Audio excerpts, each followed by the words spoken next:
좌우로 한번 인사하겠습니다. 메리 크리스마스.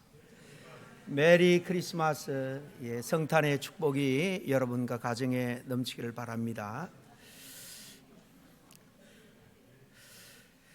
여러분, 성탄절이 되면 늘 듣는 이야기가 있죠. 마리아, 요셉, 마구간, 또 아기 예수님, 동방박사, 임마누엘 같은 이런 단어일 겁니다. 너무 많이 들어서 또 그 이야기 이렇게 느껴질 수도 있을 겁니다. 요즘 사람들의 표현을 빌리자면 스토리는 아는데 감동은 예전만 못한 이야기가 되어버릴 그런 위험성이 많습니다. 그러나 성경은요, 우리가 너무 잘 안다라고 생각할 때에 가장 깊은 비밀에 가까운 신비를 거기에 숨겨 놓고 있는 것을 발견하게 됩니다. 오늘 말씀을 통해서 성탄의 화려한 장면들보다도 영광스러운 하나님 본체이신 예수님이 왜, 어떻게, 어떤 방식으로 오셨는가 하는 이 놀라운 성탄의 탄생의 신비에 대해서 함께 나누고 은혜 받기 원합니다. 오늘 마태복음을 1장을 읽었는데요. 마태복음은 마태가 썼습니다. 잘 아는 대로 마태는 그 당시 자기 이웃들, 동족들로부터 욕을 먹던 세리였습니다. 그가 어느 날 선택의 은혜를 입고 주님의 제자로 따라 나서죠. 그래서 그가 자기 동족 유대인들을 향해서 이 예수님이 누구냐, 메시아임을 증언하기 위해서 기록들을 모아 쓴 것이 바로 이 마태복음입니다. 그런데 오늘 읽었습니다마는 이 마태복음은 예수님의 족보로 그렇게 시작을 합니다. 1장 첫 절에 보면 아브라함과 다윗의 자손 예수 그리스도의 계보라, 족보다 이렇게 시작을 하죠. 요즘 말로 하면 오늘 읽은 말씀 그 앞부분 전체가 다 이 족보인데요. 예수님의 출생 기록 내지는 가족 관계 정명세에 해당되는 내용입니다. 근데 이 족보가 참 이상합니다. 다윗의 후손 왕의 계보라면 왕의 그 후손들로서 훌륭한 업적들을 나타내는 그런 사람들로 이 족보가 이렇게 이어져야 되는데, 오늘 읽은 말씀 앞에 그 예수님의 육신적인 그 계통의 조상들이, 정확하게 말하면 요셉의 조상들이죠, 쭉 나오는데 거기 보면 부끄러운 인물들이 참 많이 포함되어 있습니다. 형을 속인 야곱, 이방 여인 룻, 그리고 물론 힘에 의해서 그런 것도 하지만은, 그렇기도 하지만은 가나안 여인 밧세바도 원래는 유부녀였죠. 또 악하기 거지없는 왕 중에서 가장 악한 왕 므낫세도 거기에 등장을 합니다. 그런가 하면은 문제 많은 가정의 사람인 다말도 있고요. 이렇게 실패한 인생들을 살아간 사람들도 이 족보에 많이 포함되어 있는 것을 봅니다. 저럼 누구나 숨기고 싶은 이야기를 가진 그런 사람들이 다윗의 후손, 그리고 무엇보다도 하나님의 독생자로 오시는 이 메시아의 족보에 이런 사람들이 다 기록이 되어 있다는 사실입니다. 바로 여기서 우리는 첫 번째 성탄의 비밀과 같은 그런 신비를 발견하게 됩니다. 다시 말해서 하나님이신 예수 그리스도는 완벽한 가문을 통해서 오지 않았다라는 사실입니다. 하나님은 문제없는 집안을 찾지 않았습니다. 우리 늘 이렇게 생각하죠. 전도하다 보면 조금 더 괜찮아지면 교회에 가겠습니다. 믿음 생활하면서도 이 상태로는 제가 어떤 직분도 맡을 자격이 없습니다.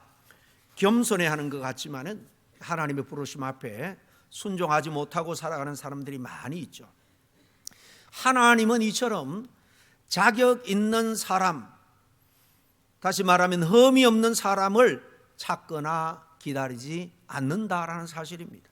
오히려 흠 많고 상처 많고 실패한 역사 가운데로 우리 하나님은 직접 들어오셨습니다. 요즘 회사에서는 신입사원을 뽑을 때 스펙도 좋고 학벌도 있고 경력 있는 사람들을 뽑을 겁니다. 그런데 우리 하나님은요, 문제 없는 인생이 아니라 정말로 절박하게 구원이 필요한 그런 인생을 찾아 선택하신 것을 봅니다.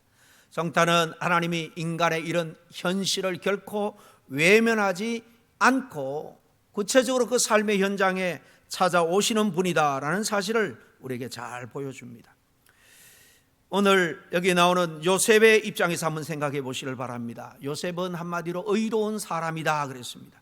요즘 말로 하면 상식도 있고요, 아주 윤리 도덕적으로도 훌륭하고 책임감이 있는 그런 젊은이였습니다. 그런데 약혼은 했지만 한 번도 동침하지 않은 그 마리아가 임신을 했다는 사실이에요. 이건 요셉 입장에서 단순히 분노만 할 감정의 그런 문제가 아닙니다.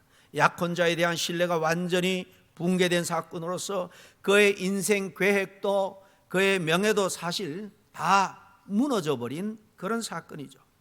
요즘으로 치면 결혼 날짜를 잡아놓고 어제 기쁨으로 준비하면서 살 집, 또 결혼식 초대하기 위해서 가까운 지인들, 일가 친척들에게 초청장을 다 보낸 상태입니다. 그런데 알고 보니까 남의 아이를 임신하여 지금 배가 불러오고 있다라는 사실을 알게 될 때 얼마나 난감하겠습니까? 넘어서 배신감 이루 말할 수 없을 겁니다. 그러나 요셉은 의로운 사람이라 조용히 정리하려고 했습니다. 마리아를 보호하려는 마음도 있고 또 자기 인생을 지키려는 그런 지혜로운 선택이었겠죠. 이 장면에서 우리가 배워야 될 게 있습니다. 하나님은 우리가 이해할 수 없는 순간에도 일하신다라는 사실입니다. 그리고 하나님의 일은 늘 우리의 계획을 흔듭니다. 요셉의 계획은 분명했습니다. 조용히 끝내고 새 출발하려는 것이었죠. 그렇지만 하나님의 계획은 전혀 달랐습니다. 남에게 오해를 받을 것만 같았습니다. 또 생각해 보니까 정말 자기에게 손해받게 되지 않을 것 같고 아무리 생각해도 계산이 나오지 않아요. 설명이 되지 않습니다. 그러나 이 성탄의 신비는 여기 있는 거예요. 하나님의 뜻은 늘 편리함이 아니라 순종을 요구한다는 사실입니다. 우리가 원치 않지만은, 우리가 부족하지만은 주님은 그런 우리를 찾아오는 것, 이건 하나님의 놀라운 신비입니다.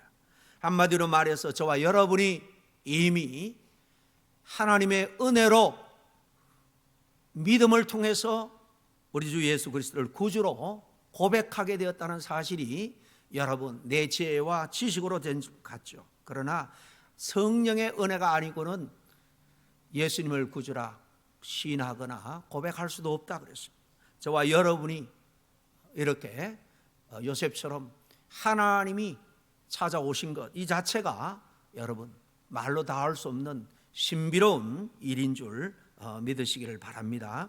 여러분, 하나님이 나에게 당신의 일을 위해서 개입하시고 뭔가를 요구하실 때 인간적이고 이기적인 판단으로 여러분 물리치거나 거부하지 말기를 바랍니다.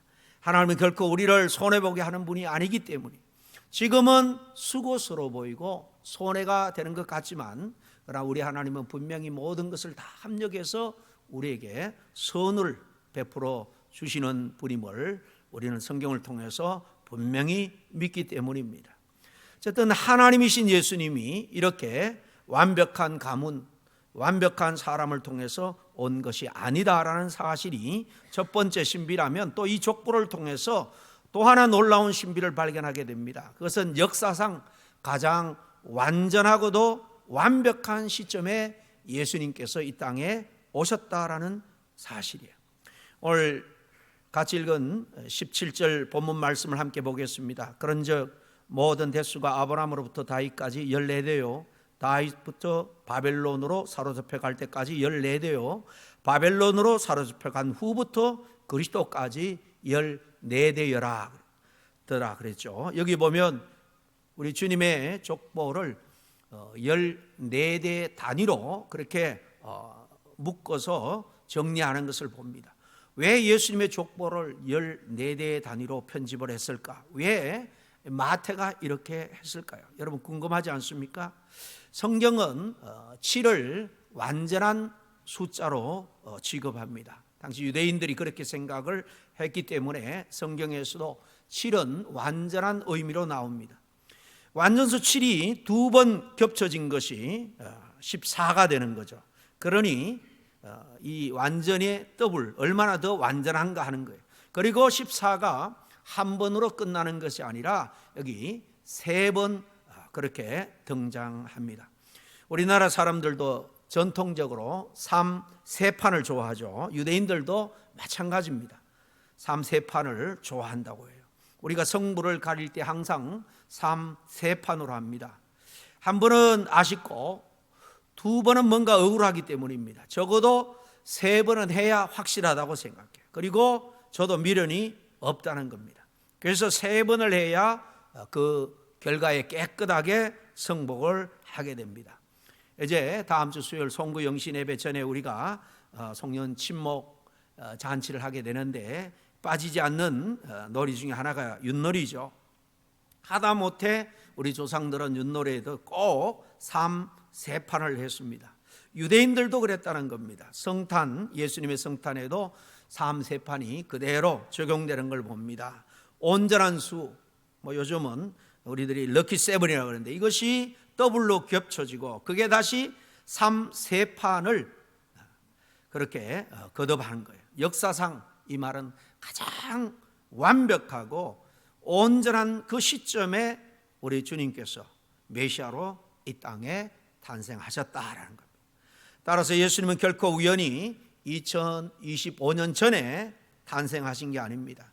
아주 치밀하시고 용이 주도하신 우리 하나님께서 당신이 계획한 그 구속의 큰 플랜에 의해서 계획적으로 역사상 가장 온전한 때에 메시아를 이 땅에 보내준 거예요. 그 사실을 전하기 위해서 하나님께서 아브라함을 선택한 다음에 본격적으로 죄인인 우리 인류를 구원할 역사를 이제 펼쳐나가기 시작하는데요. 바로 이 아브라함 때부터 14대가 3번인 것입니다.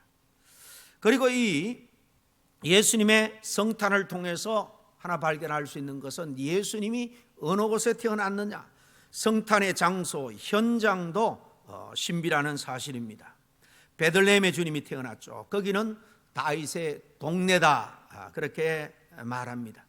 다윗의 아버지 이새의 고향이죠. 사무엘상에 보면 바로 사무엘이 다윗을 찾아가서 기름을 부을 때에 바로 이 이새, 베들레헴에 살고 있는 이새를 찾아가서 말제에게 기름을 붓는 것을 봅니다. 바로 다윗도, 예수님의 육신의 조상 다윗도 바로 여기서 태어났습니다. 바로 이 베들레헴은 다윗 그 후에 후손의 집성촌이 되는 거예요. 다윗 가문의 원적진 셈입니다. 그런데 요셉이 그 다윗 가문의 후손이었기 때문에 로마 제국 황제가 인구조사를 위해서 호정령을 내릴 때 만삭이 된 이 마리아를 데리고 베들레헴까지 갔다가 거기서 출산하게 된 거죠.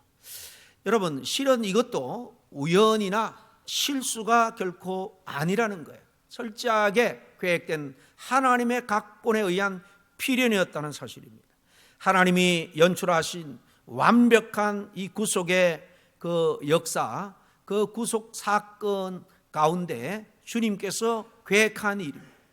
예수님은 반드시 다윗의 동네인 베들레헴에서 탄생해야 했습니다. 왜냐하면 예수님이 이 땅에 오기 700년 전에 미가 선지자가 메시아가 하나님과 동등된 그런 영원 전부터 계신 그분이 올 텐데 바로 베들레헴에 온다 그랬기 때문입니다. 미가서 5장 2절 말씀입니다. 베들레헴 에브라다야, 너는 유다 족속 중에 작을지라도 이스라엘을 다스리는 자가 내게로 나올 것이고 그의 근본은 상고에 그리고 영원에 있느니라 그랬습니다. 여기 베들레헴의 에브라다야라고 붙이는 것은 이 유대 땅의 당시에 북쪽에도 베들레헴이 있었습니다. 스불론 지역에도 남쪽 유대의 이 베들레헴을 정확하게 지정해 주기 위해서 이렇게 구체적으로 표현한 겁니다. 베들레헴이라는 말은 우리가 들어 잘 아는 것처럼 떡집이라는 뜻이죠. 떡집. 이 벳이 집이라는 뜻이고요, 레헴이 떡이라는 말이에요. 합치면 떡집이 되는 거예요. 예수님께서 생전에 자기를 소개할 때 뭐라고 말씀하셨습니까? 나는 생명의 떡이다 그랬습니다. 그냥 밥 한 끼 주는 그런 분이 아니라 우리의 죽을 생명을 영원한 생명으로 바꿔주는 그런 떡이 될 것이다. 그 떡처럼 희생하여 우리에게 영원한 생명을 주실 것이다 라고 스스로 말씀했습니다. 그러니 예수님은 생명의 떡이시기 때문에 당연히 떡집인 이 베들레헴에 성탄하실 수밖에 없는 거예요. 그런데 말이 좋아서 떡집이지 예수님이 탄생할 때 그 베들레헴의 형편은 어땠습니까? 예수님이 탄생할 때 따뜻한 안방이나 여관이 아닌 외양간에 탄생한 것을 우리가 잘 압니다. 성화에 나오는 그 외양간은 목가적이고 그래서 평화롭고 아주 따뜻한 분위기로 그려져 있습니다. 그러나 현실적인 외양간은 전혀 다르죠. 여러분, 어둡고 춥습니다. 냄새나고 삭막하기 거지없는 공간이 바로 축사 이 외양간입니다. 예수님은 그런 짐승의 처소에서 그것도 짐승의 야물통인 구유를 요람 삼아서 탄생한 겁니다. 우리 중에 아무리 가난해도 가난한 집에 태어났어도 외양간에 태어난 분은 없을 거예요. 그런데 예수님은 그 낮은 자리에서 성탄하신 겁니다. 이 사실조차도 절대 우연이 아니었다는 겁니다. 표면적으로 보면 여간에 빈 방이 없어서 그렇게 헤맬 때에 산통이 급하게 오자 외양간으로 들어가서 출산한 것처럼 보입니다만 실은 우연을 가장한 필연이었던 겁니다. 왜 그랬을까요? 예수님의 외양간 탄생이 왜 구속사적인 그런 놀라운 사건이 될까요? 세례 요한이 예수님 보고 예수님을 소개할 때 뭐라고 말합니까? 보라, 세상 죄를 지고 가는 하나님의 어린 양이로다. 그렇게 소개하잖아요. 그렇습니다. 예수님은 처음부터 우리를 위한 하나님의 어린 양으로 이 땅에 오신 거예요. 이것이 예수님의 가장 중요한 아이덴티티, 정체성입니다. 예수님은 우리를 위한 어린 양, 구약에서 어린 양은 바로 희생양을 의미합니다. 우리를 위해서 희생할 그런 희생 제물로 오신 거예요. 그러면 어린 양이 태어난 곳이 어디여야 될까요? 안방이나 무슨 왕궁이어야 되겠습니까? 당연히 외양간이죠. 예수님의 외양간 성탄도 우연이 아니라 한원후에 이렇게 놀라운 심오한 섭리 속에서 제대로 오신 것이다 라고 볼 수 있는 겁니다. 희생양의 정체성에 꼭 맞게 오신 거죠. 한마디로 예수님은 완벽한 처소에서 성탄하셨다라는 말입니다. 나아가서 외양간에서 희생양의 운명으로 탄생하심으로 인해서 이미 그 성탄 자체에서 당신의 죽음까지도 사실 계시해 주신 거예요. 희생양으로 온 나는 앞으로 인류를 위해서 십자가를 진다라는 겁니다. 그러므로 이 성탄 사건에서 대속의 이 십자가를 다 볼 수 있어야지 우리는 예수님의 성탄을 제대로 이해하고 깨닫게 되는 겁니다. 예수님의 외양간 성탄이 뜻하는 이 구속사적 메시지가 얼마나 이렇게 심오한지 모릅니다. 마지막으로 신비 중의 신비는 역시 예수님께서 이 땅에 오실 때에 성령으로 잉태가 되었다라는 사실입니다. 20절 말씀입니다. 천사가 요셉에게 하는 말이죠. 이를 생각할 때에 주의 사자가 현몽하여 이르되 다윗의 자손 요셉아, 내 아내 마리아 데려오기를 무수하지 말라. 그에게 잉태된 자는 성령으로 된 것이라 그랬습니다. 여기 보면 하나님의 사자 천사입니다. 이 천사가 나타난 것도 물론 신비로운 일이지만 그가 전해주는 이 진리, 이 이야기는 더 신비로운 일이 아닐 수가 없습니다. 예수님은 성령으로 잉태가 되었다라는 사실이에요. 여러분, 예수님이 성령으로 잉태되었다는 게 왜 그렇게 놀라운 신비일까요? 우리는 성탄이 되면 너무 자연스럽게 성령으로 잉태된 예수님이라고 우리가 말합니다만, 그러나 이 말을 조금만 깊이 생각해 보면 이건 정말로 상상을 초월한 신비인 겁니다.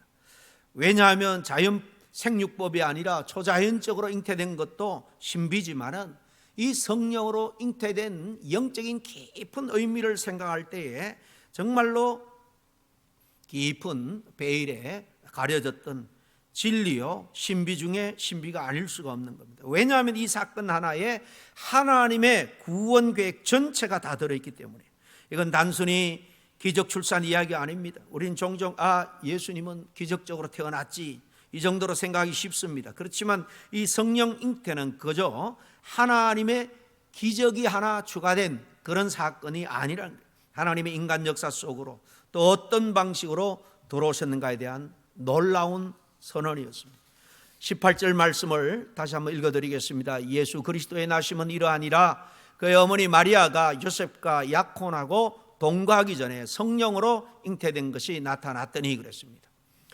이 말씀의 핵심은 뭔가 하면요, 예수님의 탄생은 요셉이 원해서, 마리아가 원해서, 그들이 선택해서 된 것이 아니라는 겁니다. 인간의 의지로 된 사건이 아니라는 말씀입니다. 성령 잉태는, 구원은 인간의 생각, 인간으로부터 시작된 것이 아니라 하나님에게서 시작되었다라는 강력한 선언인 거예요. 구원은 사람의 계획이 아니라 하나님의 주도권에 의해서 되어졌다는 것입니다. 그래서 아이 이름을 뭐라고 붙이라고 말합니까? 21절에 보면 아들을 낳으리니 이를 예수라 하라. 이는, 예수라는 말은 그가 자기 백성을 그들의 죄에서 구원할 자이심이라. 그러면서 그분이 이 땅에서 해야 될 일이 뭐냐? 죄인된 인간을 죄로부터 구원할 일임을 분명하게 말씀하고 있습니다. 어떤 분은 왜 꼭 성령으로 잉태되어야 했을까 의문을 가질 수도 있을 겁니다. 그 이유도 간단하면서도 참 의미가 깊습니다. 한마디로 죄의 흐름을 끊기 위해서입니다. 아담 이후로 모든 인간은 죄의 영향 아래 태어나게 되죠. 하지만 예수님은 인간의 몸을 입으셨지만 죄의 계보에는 속하지 않으신 분이. 이것을 히브리서 4장 15절에는 이렇게 증언합니다. 그는 모든 일에 우리와 똑같이 시험을 받았으나 죄는 없으시니라 그랬습니다. 여러분, 죄가 없어야지 죄 있는 우리를 구원하겠죠. 여러분, 빛이 많은 사람이 남의 빛을 갚는다고 한 것은 어불성설이죠.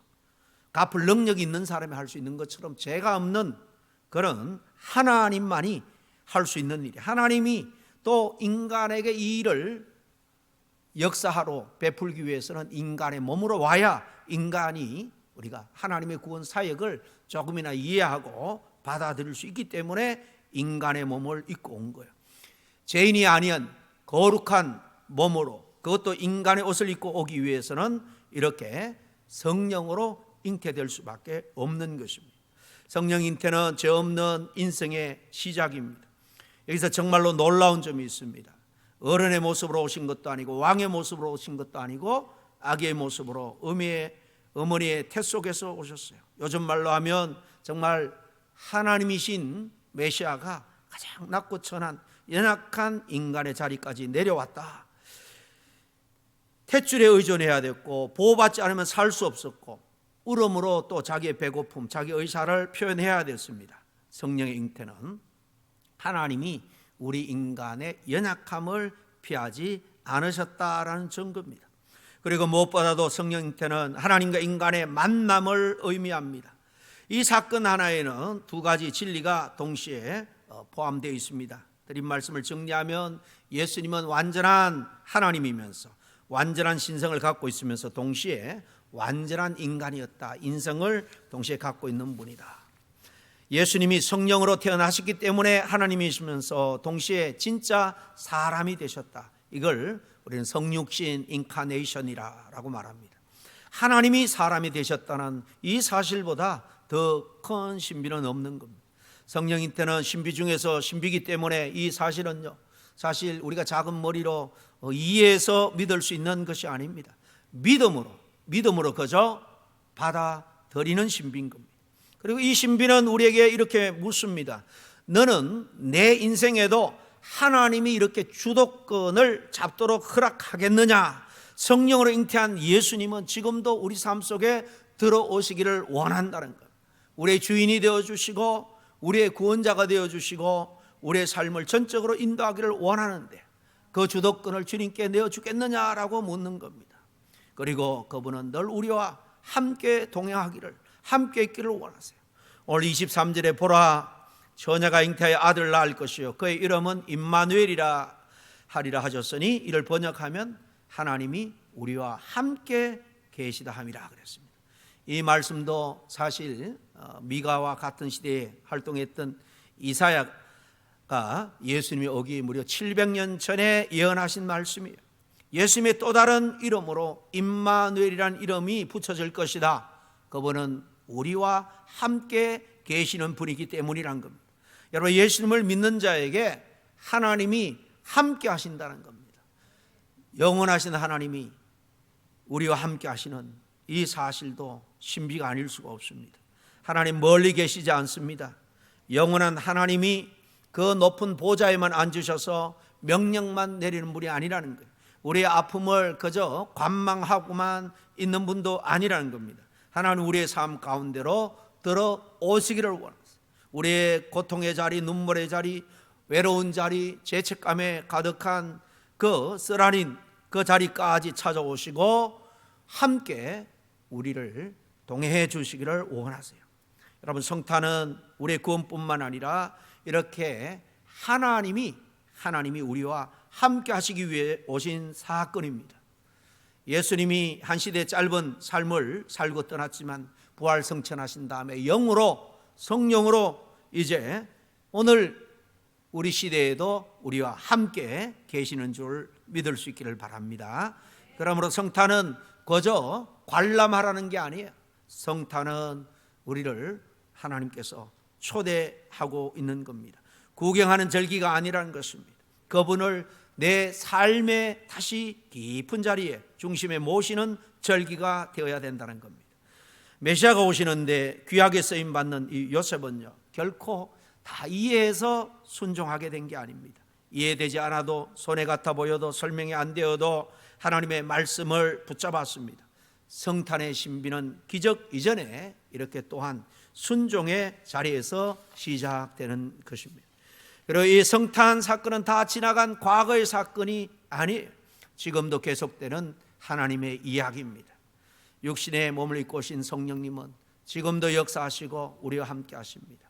상처난 가정 속에서도, 무너진 인생 한복판에서도, 이해가 안 되는 우리의 삶의 그 현장 한복판에도 임마누엘의 하나님은 성령으로 저와 여러분과 여전히 함께하기 위해서 계속 우리의 마음을 녹하고 있는 줄로 믿습니다. 혹시 처음 천사로부터 고지를 받은 요셉처럼 신앙생활이 여전히 혼란스러운 분이 계십니까? 족보 속 인물처럼 부족함을 느끼고 또 실패한 뼈아픈 그런 고통을 경험하고 있는 분도 없지 않아 있을 줄로 압니다. 성탄의 신비는 하나님이 그런 우리 가운데 오신 것입니다. 오늘 이 성탄이 단순한 기념일이 아니라 예수님을 다시 내 인생의 주인으로 모시는 날이 될 수 있기를 주의 이름으로 간절히 축복합니다. 기도하겠습니다. 사랑과 은혜가 충만하신 하나님 아버지, 오늘 성탄의 깊은 신비를 다시 한번 깨닫게 해주시니 감사를 드립니다. 죄인들의 역사 속으로 사람의 몸을 입고 오신 예수 그리스도를 바라보면서 하나님의 무한하신 그 사랑을 다시 한번 느끼게 하시니 감사를 드립니다. 주님, 요셉처럼 이해되지 않는 상황 속에서도 말씀을 붙들고 순종할 수 있는 믿음을 우리에게 허락하여 주시옵소서. 임마누엘 되신 하나님, 지금 이 순간에도 우리의 삶의 가장 어두운 자리에도 주님께서 함께해 주심을 믿습니다. 성탄이 단지 지나가는 절기가 아니라 예수님을 다시 우리 삶의 주인으로 중심에 모시는 그런 결단의 시간이 되게 하여 주시옵소서. 예수님의 이름으로 기도하옵나이다. 아멘.